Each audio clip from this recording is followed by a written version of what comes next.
សាន់បាត់ដូចជាផ្សោយដូចខ្លែងដែលដាញ់រសាន់គ្មានខ្សែ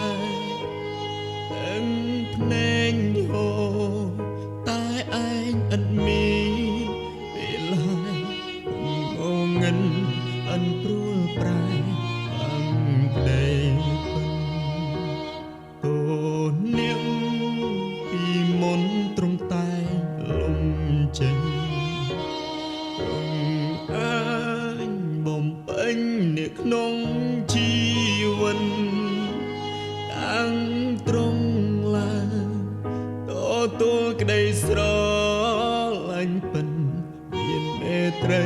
ក្នុងដួងចិត្តអិនសងស័យបើជីវិតនៅព្រាហត់ត្រង់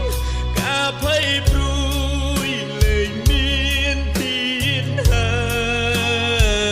យបានទទួលសេចក្ដីបញ្ហានឹងតែក្ដីស្រឡាញ់ជាណែ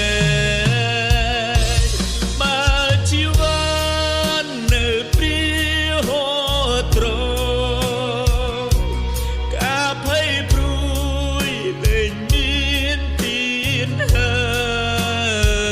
យបានទទួលសេចក្ដីបញ្ហានឹងតែក្ដីស្រឡាញ់ជាណែរីចង់អន់កូននាង